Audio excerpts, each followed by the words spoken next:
अब प्रश्न है, ये दारू रूप में भगवान आए हैं क्यों?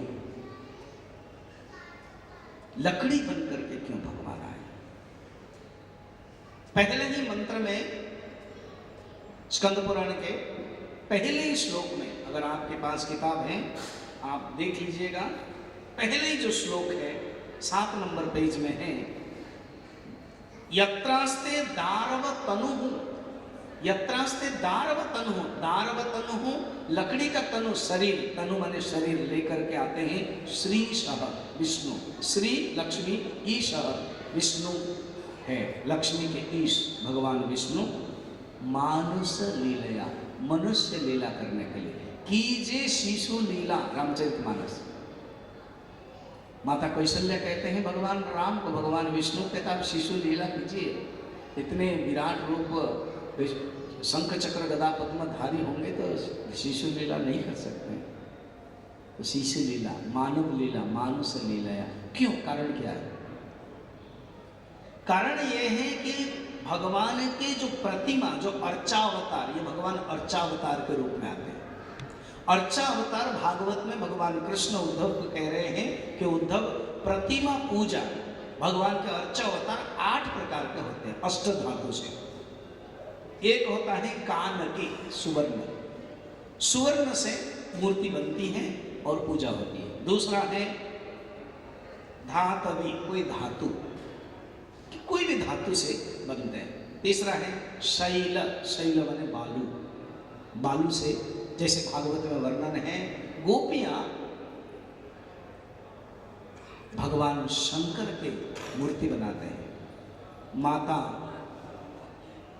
की मूर्ति बनाते हैं और पूजा करते हैं, पंचुक करते हैं, कात्यायनी व्रत करते हैं, बालू से बनते हैं। चौथा है दारवी, लकड़ी। पांचवा है मृन्मयी, मिट्टी में। आप जानते हो सारा भारतवर्ष में और बाहर भी दुर्गा पूजा, विश्वकर्मा पूजा, लक्ष्मी पूजा, गणेश पूजा, सरस्वती पूजा, जितनी सब मूर्तियां बनती है वो सब मिट्टी से बनती है, पुआल के सहारे करके फिर उसके बाद मिट्टी का लेप दिया जाता है। तो पांचवा है मिट्टी।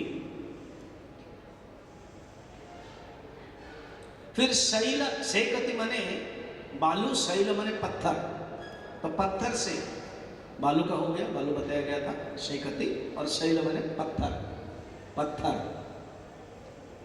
फिर 6 हो गया। 7 लेप, चित्रांकन किया जाता है। पुराने जमाने में इतिहास में हम लोग पढ़ते हैं कि चित्रांकन से, दीवार में चित्रांकन से भगवान की मूर्ति बनाई जाती थी और पूजा होती है। चित्रांकन और एक है लेप।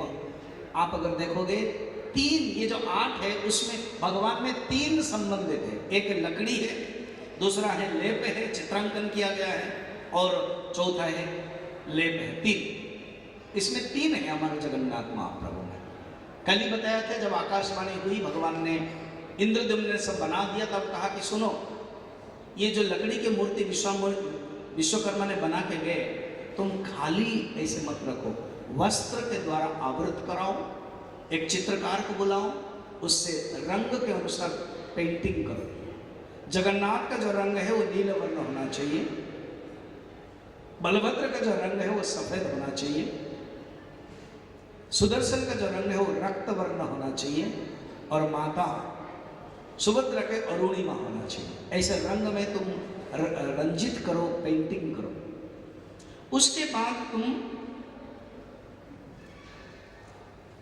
बाद तुम क्या करो ना, लेप प्रदान करो और उसी के अनुसार तुम वस्त्र व्यवस्था करो। तो हमारे जगन्नाथ, बलभद्र, सुभद्रा में 3, ये जो 8 धातुओं, 8 प्रकार की विधि बताई गई है, इसमें 3 संयोग, त्रयम संयमः, ये त्रय का संयोग है।